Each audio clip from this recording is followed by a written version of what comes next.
Hi Leo, welcome to your reading. My name is Cassandra Warren, and this is the Calling Your Wild Astrology and Tarot channel. Today we are working with a bunch of decks. We are working with the Moon Oracle deck, Black Moon Astrology Cards, the Good Tarot, Ethereal Visions Illuminated Tarot deck, and Canes Arcanae. So the first card that I pulled is from the Moon Oracle, and it's 5 and the wheel. You can see that Saturn and Mercury are on there. And this is a mansion of the moon that deals with the crossover between Taurus and Gemini. And paired with that, I got the Empress. So I feel like this embodies your energy beautifully. I can see that you have some creative ideas swelling inside of you.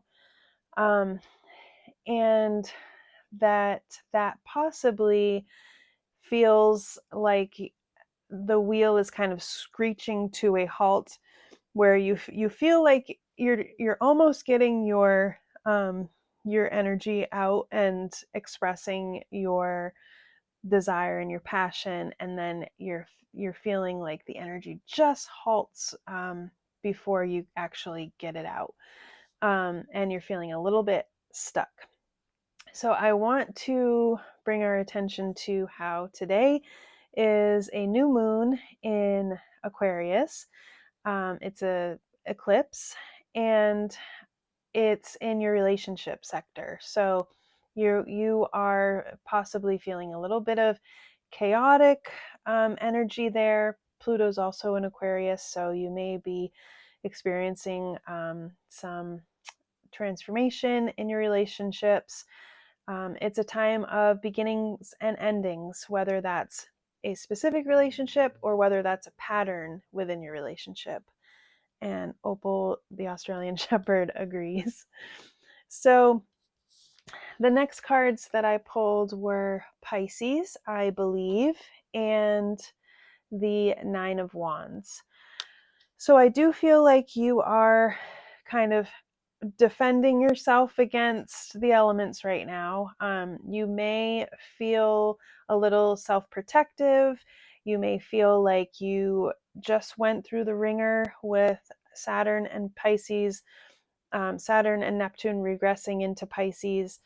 You know, I'm sure last spring you were starting to feel some creative oomph and getting your mojo back, and then suddenly Neptune and Saturn reverse back into Pisces, and you felt your flame kind of go out. And now that you're feeling that flame ignite again, you're probably putting up, some defenses and saying, no, I don't want to go down that hole. I can't trust the volatility of my energy or the volatility of my fire. What if it goes out again? And the next cards that we have is the Page of Air, and then the World card. So I think this is asking us to come out of our heads about that, to maybe not put so much focus on mentally understanding, the energy that's happening in our relationship sector, because it's a new chapter. No, you're not going to understand it. You're not going to understand how it is going to be different or how it's going to unfold until you follow it through the entire cycle. And it's really important to just kind of let go and watch it unfold, and to take it one day at a time, and understand that each one of those days is a new lesson that you can glean. But for now, to get out of our heads when it comes to wondering about the future, wondering about the next step. It doesn't look like you're trusting your intuition very much right now. The next two cards I got were the Five of Cups and the Ace of Pentacles reversed.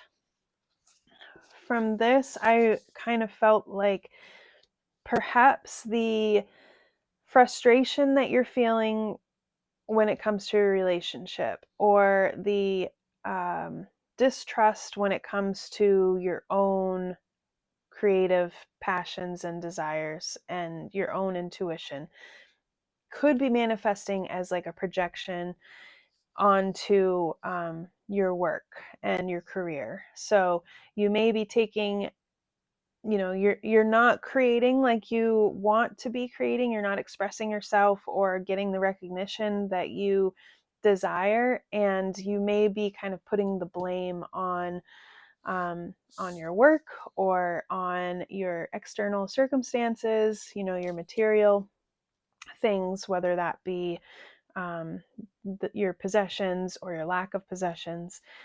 And you may be kind of, again, licking your wounds about your current situation.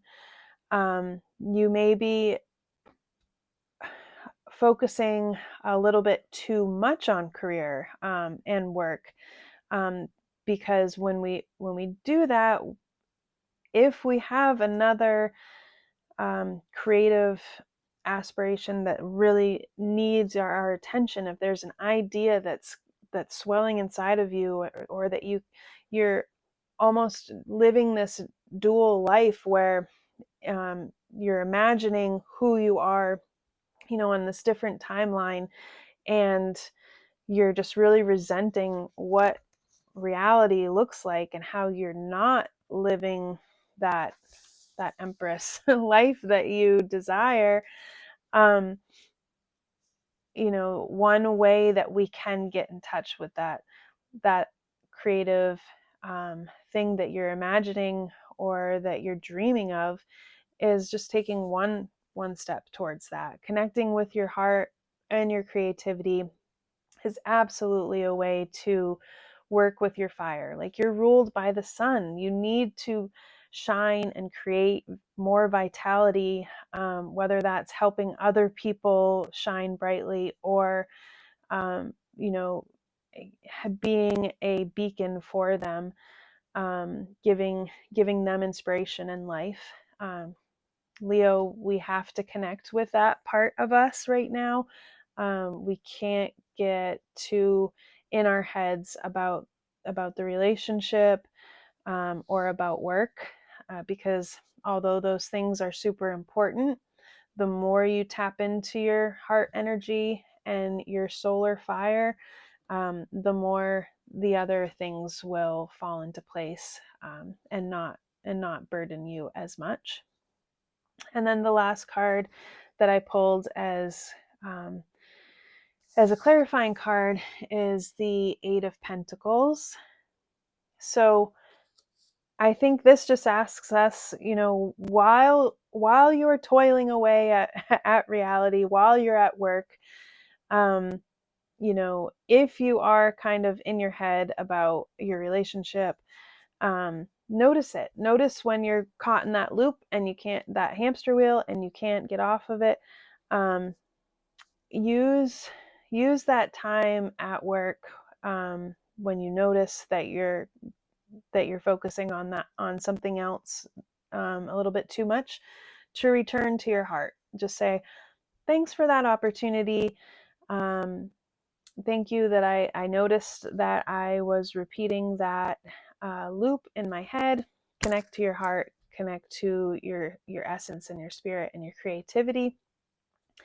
And, depending on what your craft is, return to that magic. Just, if you're a writer, write one sentence. If you're a painter, take 5 minutes to paint something real quick. Just return to that creative spark, and honor it. I think it's really important to honor that right now. So that was your reading, Leo. Thanks for joining. Hopefully it resonated with somebody. If it didn't resonate with you, only take what did. And thanks for listening. I'll see you soon.